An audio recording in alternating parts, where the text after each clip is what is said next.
Ancient times in India and in China.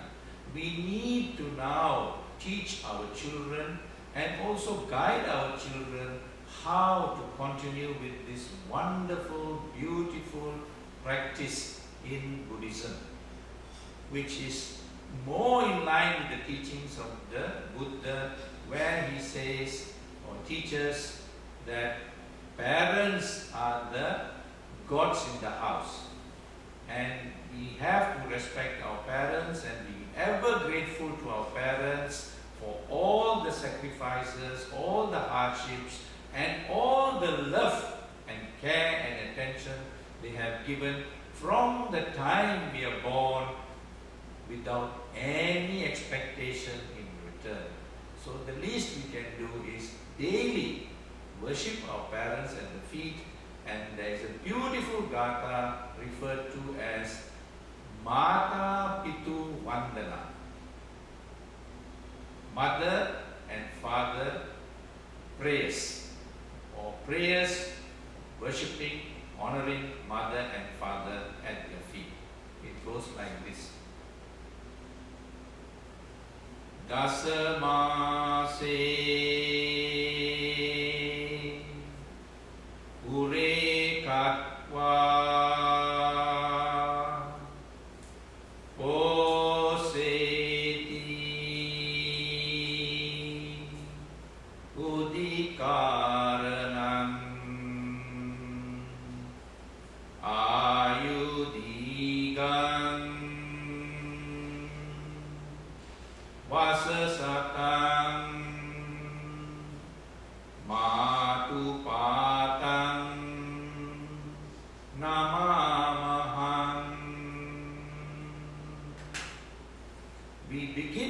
worshipping the mother at her feet. According to the teachings of the Buddha, the mother takes precedence from all other persons in our lives. That's why we worship our mother at her feet first. It is our mother who has sacrificed her life to give birth to us, and we have to worship her and rejoice in every way possible with her happiness and endeavor to remove whatever sadness, hardship or unhappiness she faces. The meaning of the Vandana Gatha is also equally beautiful, equally moving and touching. The Vandana Gatha in English, translated into English, means, dearest mother, you nurtured me in your womb for 10 lunar months. You took care of me in such a wonderful way that you did not even think of yourself, and your love was so immense that you even turned your blood to milk to feed me and nurture me and nurse me. Oh dearest mother, may you attain Nibbana. It's a wonderful, beautiful thoughts which you express to your mother. And next, you have to also express your gratitude, gratefulness to your father. And it goes like this. Udikaro alingitva tumpitva piyaputtakam rajamajjam supatittam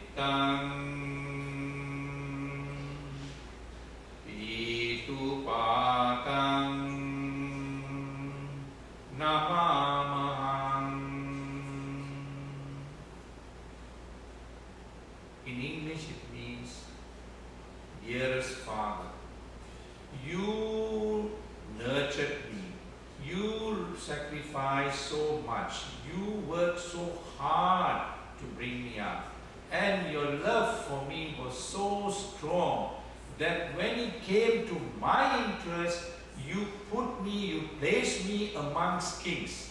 As far as you were concerned, I was equal or more important than even kings. That is how you look after me, dearest Father. May you attain Nibbana, dearest Father.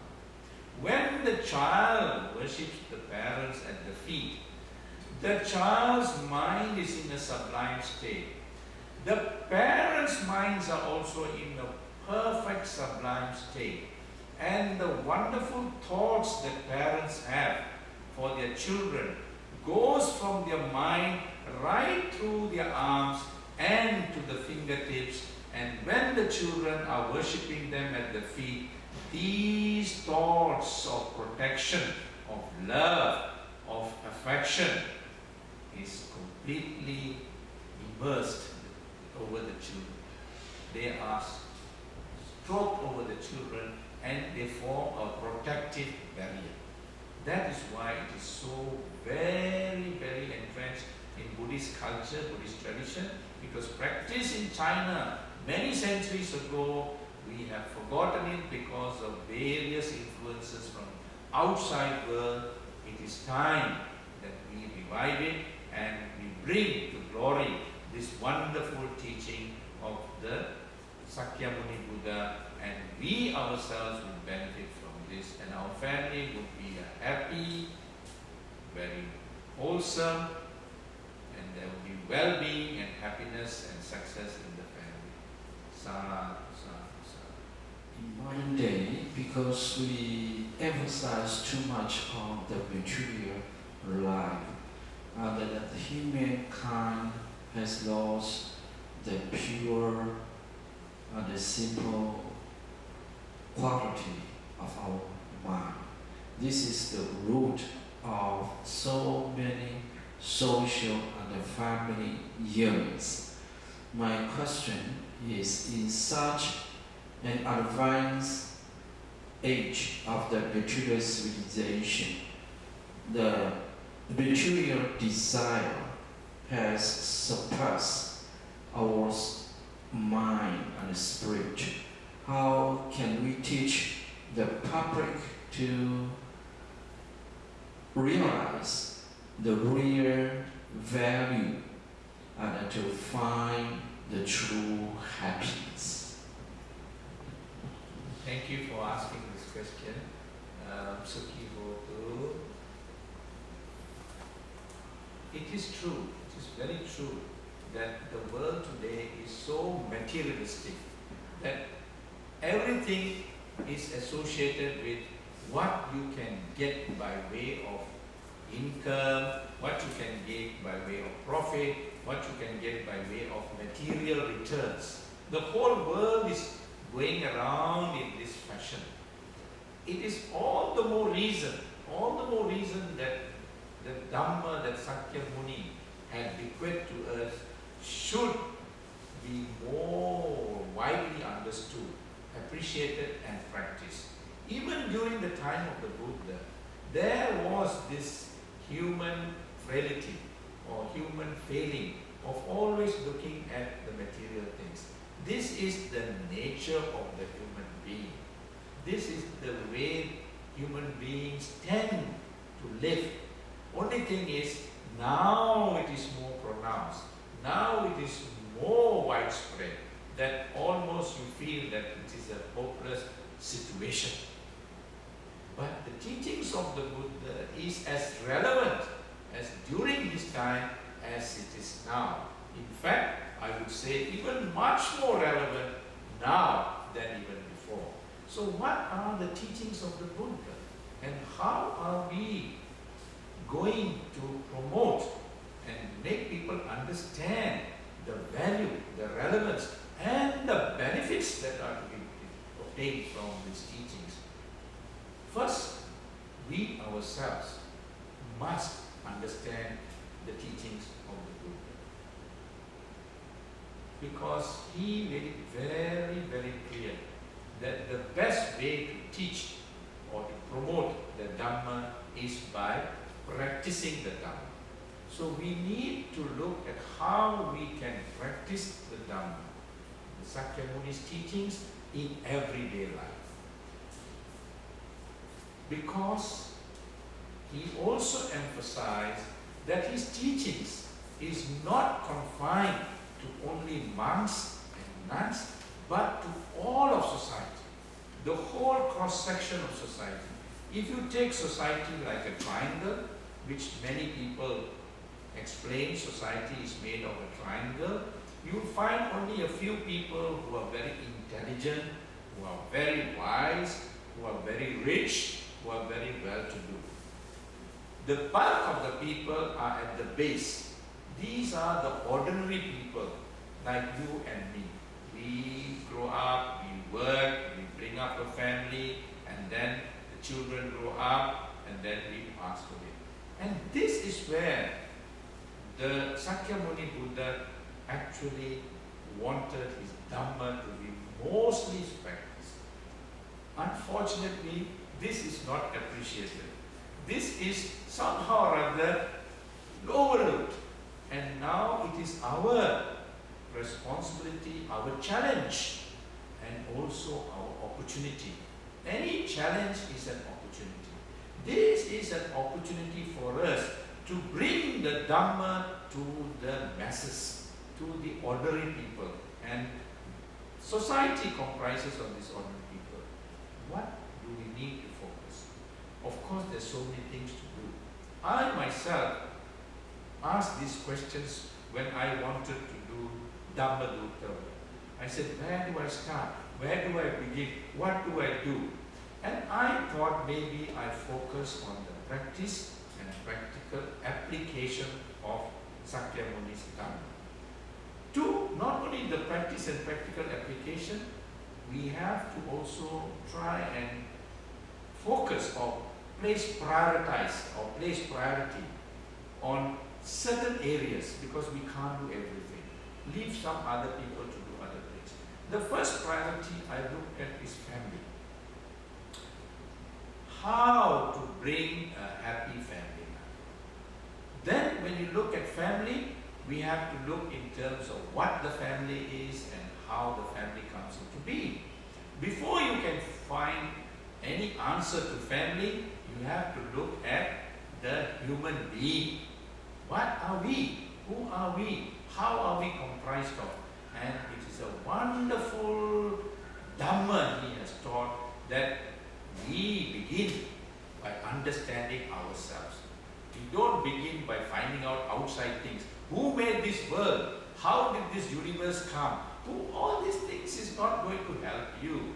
And he had a beautiful parable of the poison arrow. If you are shot by a poison arrow, you are not going to ask who made the arrow. Is it made of bamboo? Is it made of wood? What poison you use? And so many other things. You take out the arrow first and treat the arrow. Now we are human beings. We now understand through the Sakyamuni's teaching that we are made of mind and body. We have been brought up for so many centuries looking, as you said, only on the material things, because we only look at the body. We only look at how to look beautiful. We only look how to clean our body, the nice soap, the nice fragrance soap, not only ordinary soap, more fragrant, all kinds of things we produce to take care of our body. We take a lot of tonic, we take a lot of medicine, we take a lot of calcium, vitamins to take care of our body. We eat the best food, we want to get the best food, all for the body. But no time, no money, no effort to cultivate the mind, to develop the mind. This is a teaching which is very unique in the whole world. Nobody focuses on the mind. Everybody talks on other things. But Sakyamuni focused on two things. One is to start by yourself, not depend on somebody else. Nobody can save you, nobody can help you, nobody can may bring your happiness, nobody can guarantee your well-being, nobody can guarantee your success. Only you, even I, Sakyamuni, cannot do. I can show you the way, but you must learn. So self-reliance first, self-development, self-regulation, self-effort, all the self emphasized throughout his teachings. Having understood that, we cultivate our mind. And this mind he talks about is a very, very important subject which I think we must spend more and more time to teach children and adults and leaders how to cultivate a good mind. If the mind is cultivated, if the mind is trained, if the mind is cultured, then we won't have the problems in the world. Because all the problems in the world, all the ills, social ills and crimes of the world originates from the mind. And Sakyamuni Buddha stated very, very clearly and stressed all the time, the mind is the forerunner of all your thoughts, your speech and your actions. If your mind is uncultivated, if your mind has evil, if your mind has all kinds of pollution inside there, all kinds of defilements, then your thoughts, your speech and actions will be like that. No other person is going to do that except you yourself. You are responsible for your thoughts, speech and actions. Now, before the mind gets into that kind of defilement state, we prevent it from becoming defiled. So we take a proactive stance. We make sure that this mind is able to be on the right track by making sure, even before the child is born, that this mind is programmed, is cultivated, is developed in such a way that it has wholesome ideas, it is cultured, it is nurtured, it is cultivated in a wholesome way in terms of what it thinks, how it thinks, and all the other spiritual aspects are incorporated. This Sakyamuni Buddha emphasized is to be achieved through Tai Chiao. He referred to it as Gabba Parihara. Gabba Parihara means, and when he went to China, it was referred to as Tai Chiao, meaning the protection and the development, the holistic development of the unborn baby in the mother's womb. While the baby is forming in the mother's womb, we make sure that this baby's mind is in a right environment, in the right ambience, in the right atmosphere, by following a number of religious practices the expectant mother is advised to follow. For example, to develop the Sangha. Of course, I can go on talking on this. There is a book which I have produced, which is referred to as Mother Care and Parenting. This is the key. You ask how to solve. This is the key. This is the answer to address all the social ills and crimes that is happening in society. Leaders all over the world are coming out with various answers and various suggestions, but they have not looked at the root of the problem, which is the mind.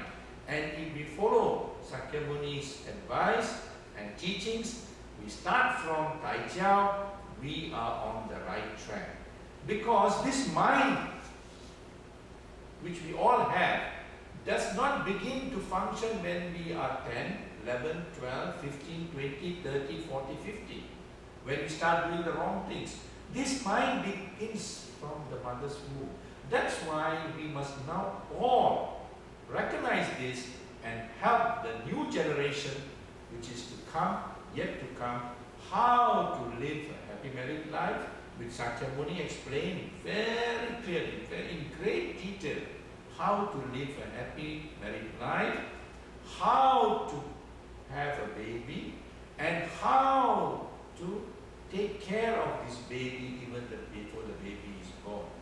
And he emphasized, this is not just the mother's duty, but the husband must be involved conscientiously from the beginning, even before conception, right through pregnancy. Today it's not done. Mothers are just feeding babies routinely, like as though they are going to market and buying something. No, it is a sacred mission. We as Buddhists must now promote in our psychic, in our mind, in our culture. This was there before. We need to revive in our culture the sacredness of motherhood. Motherhood is a sacred mission. We are all born of mothers. This is Sakyamuni's own words, not my words. We are all born of mothers. He advised King Pasedani, who was very upset that he was blessed by a baby girl. He says, why must you be upset? You are born out of a woman. Your mother is a woman.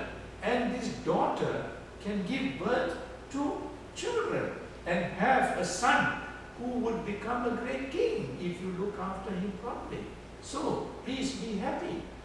This culture was very entrenched in India, very entrenched in China, and all over Asia. Today it is lost. It is lost. We need to revive this, the sacredness of motherhood. So apart from Tai Chao, I am promoting and advocating every month, at least one day, I only ask one day, have a ceremony, have a puja, have whatever you are doing in honor of others, in honor of women. Women are so important in this world. The West is asking us to change this, but they are using a wrong method, a wrong technique. They say there are men sumo wrestlers, also we must have women sumo wrestlers. They say there are men who are doing boxing, we must also produce women boxing. That is not the Sakyamuni's way. Sakyamuni recognized that men have a certain role to play, biologically, physiologically, emotionally, psychologically, and sociologically. They must excel in what they do, like a father, like a husband. Women have a role to play. As mothers, as wives, they must excel. Both of us must excel in our own way. When two of us excel and we form a partnership, that is how the world should be run. Not you get this, I must get this, you get that, I must get that. That is a Western feminist based approach, which we again now must play a role to change. The gender issue is not an issue. I am placing women more important than men. That is the way our culture is. So there is no question of gender issue. There is no question of inferiority of women. I pray to my mother before I pray to my father. Even if you put your mother on your right shoulder and father on your left shoulder and worship them, you can't repay them. But not only that, he emphasized mother first. That's why we always refer to Mata Pita. The Western world, the Western language, all Western language refer to father and mother because their culture is different, their thinking is different. Sakyamuni's thinking, Sakyamuni's teaching has been so wonderful and used all over Asia. Now we need to revive. Third thing, this particular ceremony we have in honor of mothers and would-be mothers, all young teenage girls or would-be mothers, sooner or later they're going to be mothers. We have that puja once a month. On that puja day, the child who is born that month, we bless this child. This child belongs to us also. He is part of our Sangha community. He is somebody's child. but this child is going to grow up in our community.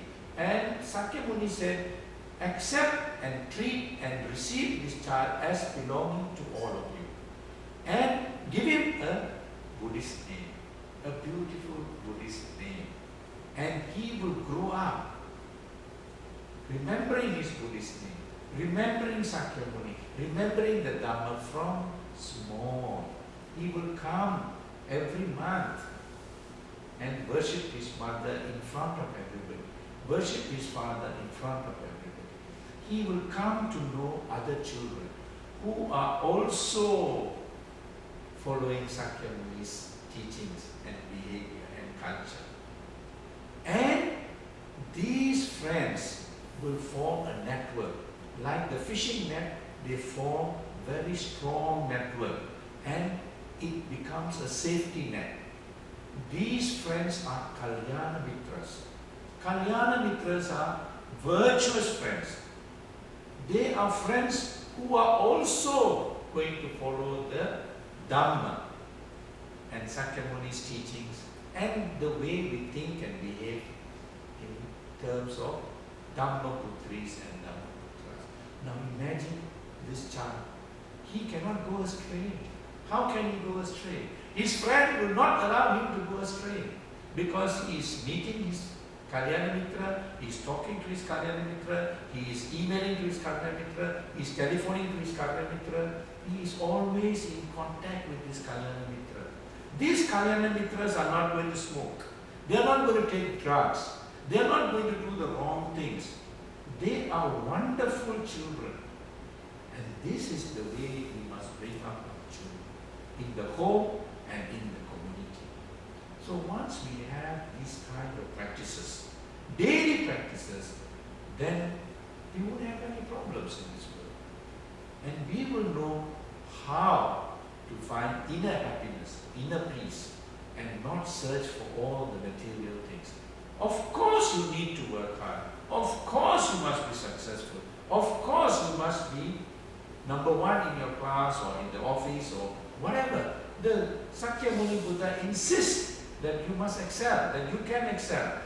Once there was a man who was hungry and he came and they said, okay, please give him some Dhamma teaching.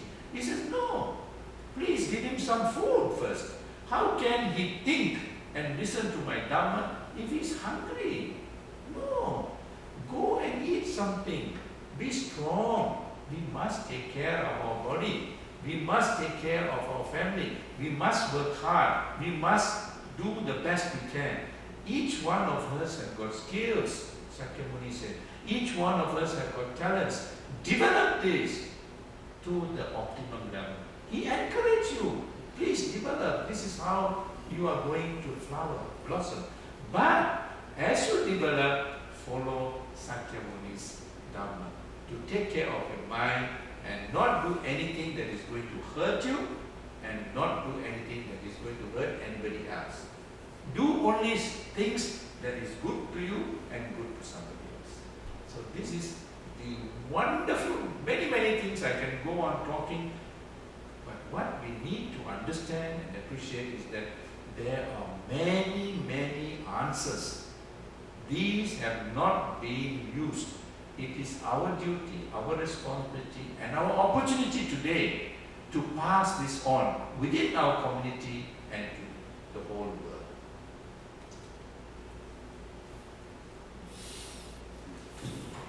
Thank you very much. Next question, please. In terms of education, the Western style education is to have horizontal, parallel communication between the parents and the children to respect each other. However, what is the criterion of respect and laissez-faire? Laissez-faire means to let the children do what they like. What is the criterion? What we can call respect and what is the laissez-faire? It is true today that the whole education system and also the value system The value system and education system go hand in hand. Because of your education system, you also put value according to how you are taught. Now, the Western education system talks only about the individual. I am important, mine is important, my mind and my mind and mine. I, mine and mine. Always I, my, and mine. Very individualistic. Very, very individualistic. This is one of the major problems. If you just think about yourself, then naturally you're not bothered about others. It goes against the very grain, very fundamental teaching of Sakyamuni Buddha. You cannot think only about yourself. You have to make sure that you are part of the Sangha. You cannot live alone. You have to live with other people. You didn't come into this world just like that. Nobody dropped you from the top. Nobody created you. You are born into a family. You must know your role, your responsibility, your duties. Sakyamuni Buddha always emphasized responsibility, duty and role. If you understand your duty, responsibility and role, then you know how to interact. Your relationship is very harmonious because you're not looking only in terms of the individualism or individualistic way of thinking, but you're thinking of the larger interest. So that is a very, very important teaching of Sakyamuni, and that is a very fundamental, very important response that we can develop to make sure that we correct these unwholesome influences that have come from Western education. The other thing about education, when we talk about education, it is really sad, it is very sad, very unfortunate that when you look at Sakyamuni Buddha, and also very surprisingly, we say so, we ourselves say. Just now I recited verses about Sakyamuni's greatness. And in one of those greatness we refer to Sakyamuni as an unparalleled, unsurpassed. Nobody has surpassed Sakyamuni as a teacher all across the world, anytime throughout history. Unparalleled, unsurpassed. And we say that he is a teacher of gods and men. Satta Deva Manusana. Not only a teacher of men, but also of gods. And it is a fact that he had crisscrossed all over India for 45 years. 45 years. Even today you don't get people doing this. 45 years crisscrossing all over the country. And he walked from town, village to village, from town to town, from city to city, from country to country. He walked. He didn't teach only in the morning, nor in the night, or in the afternoon. Morning, noon and night. And he taught all types of people, from all status, from all levels of society. Not just monks and nuns, but everybody in society. And all people, all kinds of people came to him for guidance, for advice, for relief, for solace, for answers. So he is actually the best role model you can have in terms of a teacher. And he was able to pass on the Dhamma to people who had completely different views, completely different beliefs, completely different upbringing. He revolutionized everything. He was able to transform people who completely were from some other value systems. So we can do the same thing. If Sakyamuni Buddha was able to succeed, we can. Only thing is, we do not give enough of attention to this aspect of Sakyamuni's contribution or gift to the world. We must now see how he taught, the methods he used, the tools, the techniques he has used. And today's education system, all over the world, of course there are now reforms taking place. Very recently they realized something is wrong somewhere. So they are now trying not to emphasize exams, for example, but they still have not solved it. They said, don't stress on exams, don't stress on paper qualification. They say, but still it's going on. In the newspapers, everywhere, people want their children to have all A's, get 100 upon 100. If they get 90 also, the father and mother not happy. And you say, please come for our Dhamma talk, or please come for our camp, please come for this and that. Oh no, no, my child must study. They don't understand that study is also development, personal development. Not study the books for exams. You have to develop the whole human being. This is unfortunate. And we develop all these things through our various practices. In terms of techniques, modern education stress only the cognitive learning. That means knowledge, information, data, all facts, facts, facts. You study, every year you study, you go to the exam hall and you regurgitate. You just rewrite what you study. That is not education. That is not education. In China, you had Lao Tzu, you had Confucius, you had great teachers. In India also you had great teachers. They follow different method. And Sakyamuni is the greatest of the greatest. He used the method of Pariyati, Patipatti and Patibheda. Pariyati is the theoretical knowledge, the foundation, the basic understanding. And he used the word understanding. Even that is not recognized today. They don't even make you understand. They just say, oh, just learn like a parrot. Just memorize. Memorize. No thinking involved.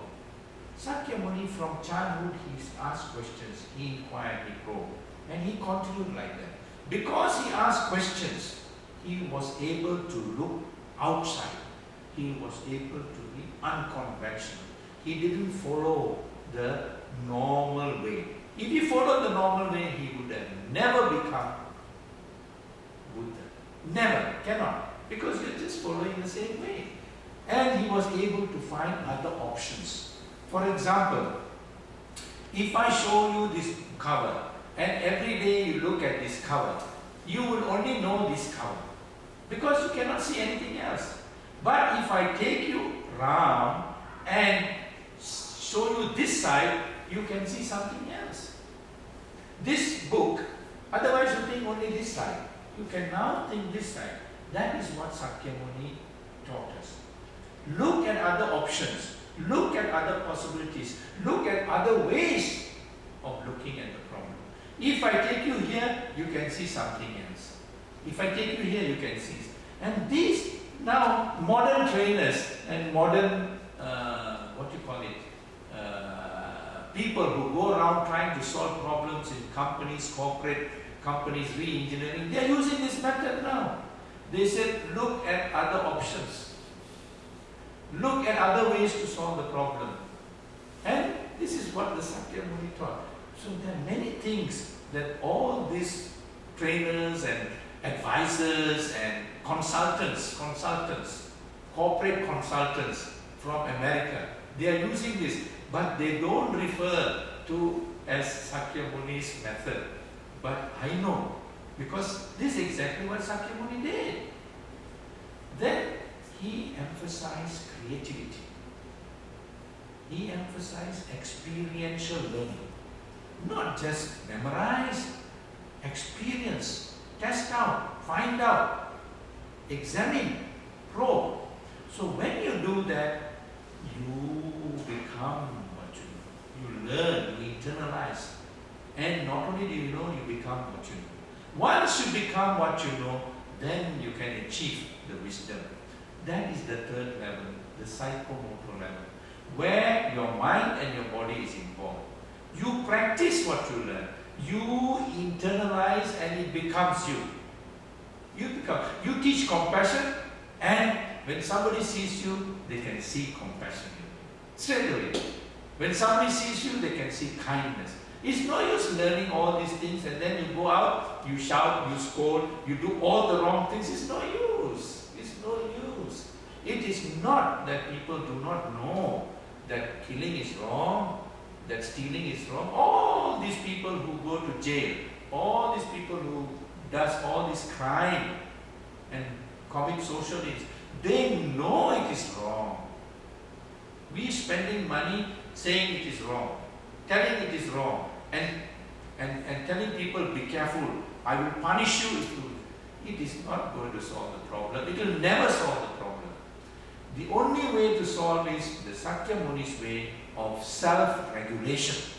I know it is wrong. I also regulate myself not to do it. I don't need the policeman to say, hey, don't do this. Or the teacher to say, I will punish you if you do this. I regulate myself. Self-regulation. If everybody regulates themselves, we won't have these problems in this world. So the education system must now focus on mental culture, mental development, use the Sakyamuni's method of pariyati, patipatti, pativeda. They talk about it in different language. Again, they copy Sakyamuni. They say cognitive, affective, and psychomotor. But they talk. They don't do the affective, they don't do psychomotor. We do the practice. But unfortunately, we don't understand. We don't understand. We just do. When I recite the Vandana Gata or even homage to the Buddha, I develop Shraddha. Because I understand, I become strong. I become very confident. I know I can succeed. I am not frightened. I am not afraid to try. I am not tired. I am not tired. Although I am 68 years old, I am not tired. Because Sakyamuni gives me the strength.